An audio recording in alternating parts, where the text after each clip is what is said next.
everyone. Welcome to This Is My Story. I'm your host, Karen Poitras, and we're going to hear about the weird reality of RAD. If you're one of our loyal listeners, welcome back. If you're new to our podcast, be sure to check out our welcome info episodes 1 and 2, so you can get properly introduced to what reactive attachment disorder is and the therapeutic parenting techniques that our parents talk about on here.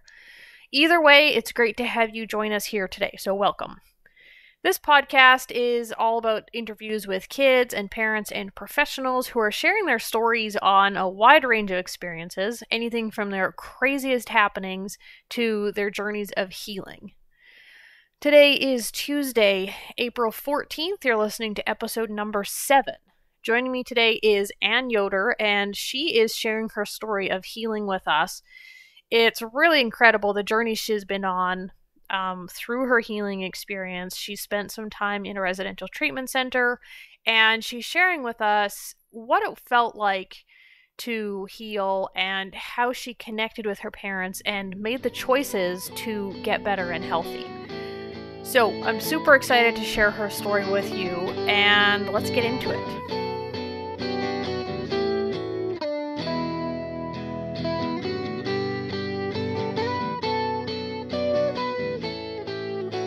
All right, welcome to our podcast, and thanks for joining us today. We're really glad you're doing this interview. Do you want to introduce yourself to our listeners? Sure. My name is Anne Yoder, and I live in Georgia. I was adopted from Kazakhstan when I was 13 months old. I have 2 older brothers. I was homeschooled until the 5th grade. I then went to a local private Mennonite school until the 8th grade. In 2015, I was placed in a residential program from ages 14 to almost 17, and then I fulfilled my high school requirements there. Awesome. It's great to have you.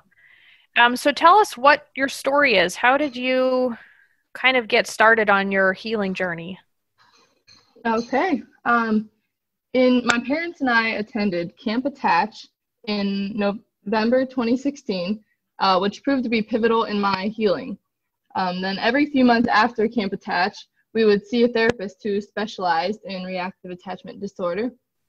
I had my first home visit in January 2018, and then 2 weeks later, my mom and I traveled to another state to help care for my grandma, who died of cancer in April 2018. I then went home to live with my family in May 2018. Okay, how old were you when you went to that camp in 2016? I was 15. Okay. And you were in residential and you went straight from residential to camp. Is that right? That is right, yes. So how was that? Or did you know what was happening, or was it kind of a surprise to you? It was a surprise. So I was told that my parents were picking me up, and we were going to leave early in the morning. I was going to be gone for a week. And I was like, cool, this is about to be like super fun. We're going to do something really cool. I'm excited. And then I get in the van and I see a whole bunch of like camping stuff. So I'm like, okay, like cool, we're going camping. Then we get there and I realize it is not quite what I expected. So it was a surprise for sure. Yeah, a little different than a camping trip. Yeah. Yeah. And what was camp like? Did you feel like it helped you, or was it just kind of a weird experience for you? It was weird, but it was a good weird.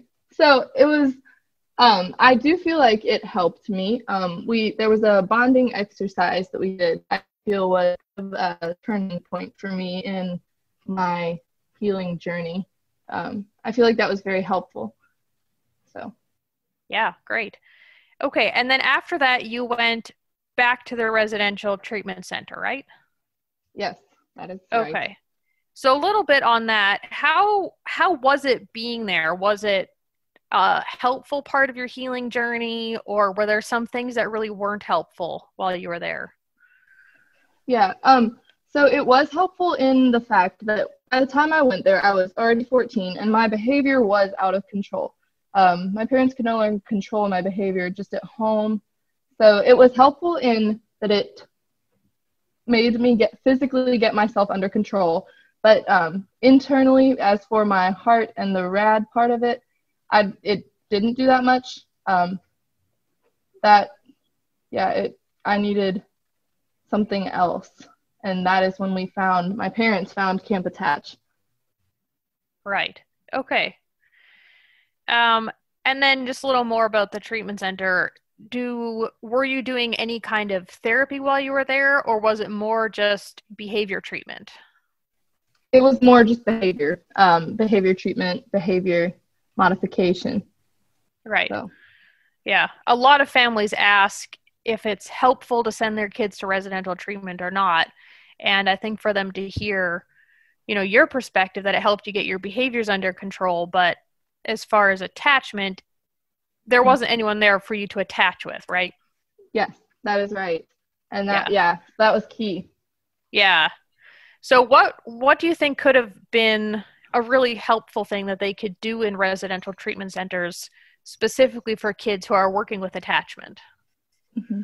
Well, I think a therapist that knows RAD and is very intuitive about RAD would be incredibly beneficial for a residential. And then, getting the mom and the adoptive mom and the adoptive dad involved in the healing journey, I think that would be a very good thing to do. Yeah, it sounds like it would be. And then how was it after being there for so long? How was it transitioning to living with your family again? It was actually more difficult than I would have thought. It wasn't, I had things to learn. It was, even getting back into my friend's life and, it was, it's hard to explain. Yeah. It's a learning curve, because you're used to operating in a certain way. You have a very strict schedule, and then you come home where you kind of, sometimes things don't always go as planned, so it's. Yeah, so definitely a learning curve on that one. Yes. Yeah. Okay, great. And what's something that stands out to you on your healing journey? Okay, so something that stands out is how hard it was. One of the first reactive attachment disorder therapists that my parents took me to told me that it was going to be hard work. At the time, I didn't fully understand what that meant, but healing from RAD requires a change in thinking patterns, and it took me a long time to do that, several years, in fact. And healing from RAD means allowing yourself to open up and let someone in. To let someone help you and love you. It seems pretty simple, but it actually surprised me how hard it was for me. It's hard work for sure, but it's possible and it's so worth it. Yeah, excellent. I hear that from a lot of kids that after they're healthy, they sit back and realize how much work they actually put into it. Yeah. So what's a special part of your story that you would want other parents or other kids listening to this to know? Okay. The first time I felt a connection to my parents, we were doing a bonding exercise at the Camp Attach, and my mom was telling me about the first time that she ever felt love for me.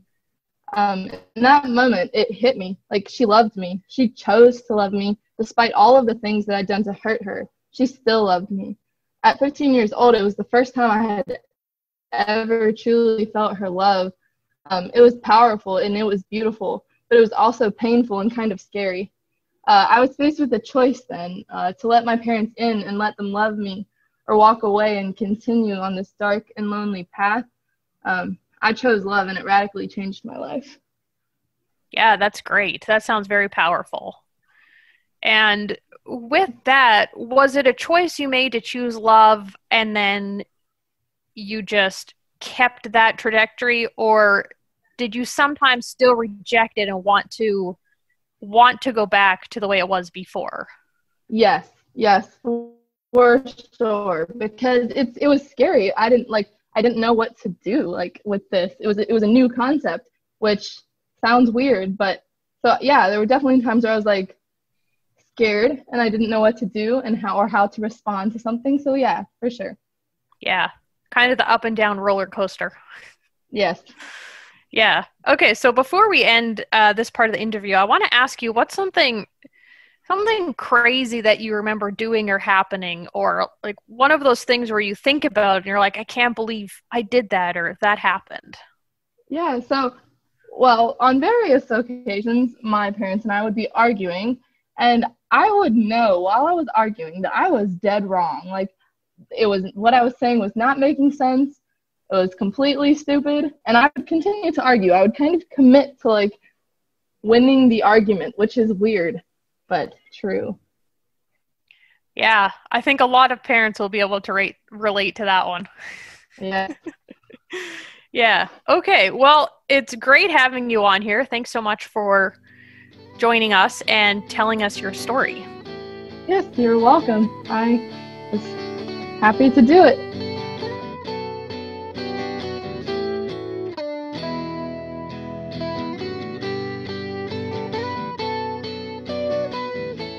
All right, that was the first part of our interview with Anne. Make sure you join us next week for the second part of our interview, where we've done a Q&A session, and she answers questions about school, what it was like having to work on her life, what she thought of her parents using therapeutic parenting techniques with her, and what it was like to transition from all of that trauma and working so hard to kind of being a normal, happy, healthy kid. So tune in for that next week. That will be episode number 8. Thank you for joining us today on this episode. Check out the description for more information on our podcast and about the Radish Ranch. Be sure you're subscribed to our YouTube channel and you've turned on the notifications so you can get our episodes straight to your inbox every Tuesday morning.